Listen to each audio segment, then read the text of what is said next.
Welcome. In this video, we are going to learn about the activity selection problem.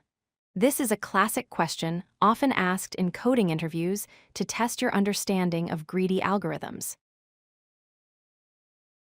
Let's first define the problem clearly.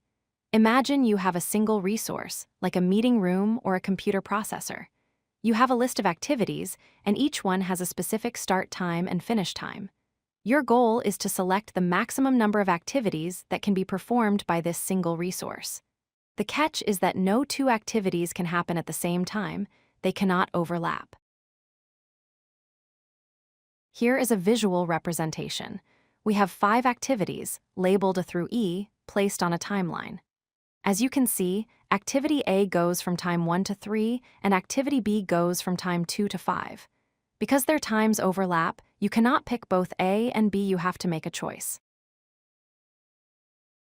So what strategy should we use to pick the best set? You might think, why not pick the activity that starts earliest?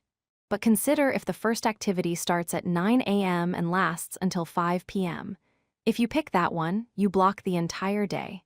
A better strategy is to look at the finish times. If we pick the activity that finishes the soonest, we leave the maximum amount of remaining time for other activities. This is our optimal strategy. This logic is the heart of the greedy approach. The rule is simple. Always pick the activity that finishes first among the remaining compatible activities. By finishing early, you free up the resource as quickly as possible, giving you the best chance to fit in more tasks later.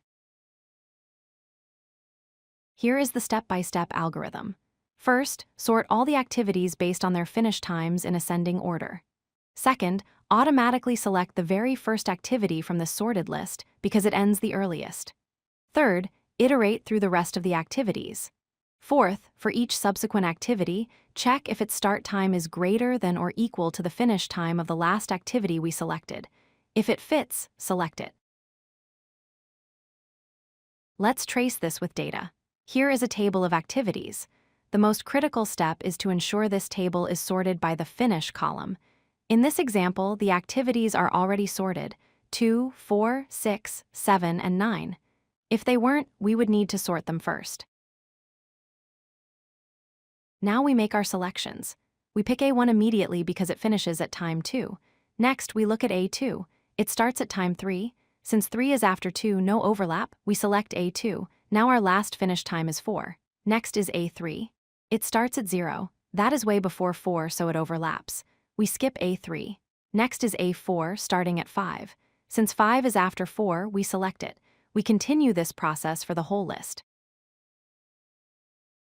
Here is what the code logic looks like. We sort the list, which takes n log n time. Then we do a single pass through the list to check the start times, which takes linear time, or O of n therefore. The total time complexity is dominated by the sorting step, making it O of n log, and this is very efficient. To summarize, the activity selection problem uses a greedy strategy. The key is to sort by finish time.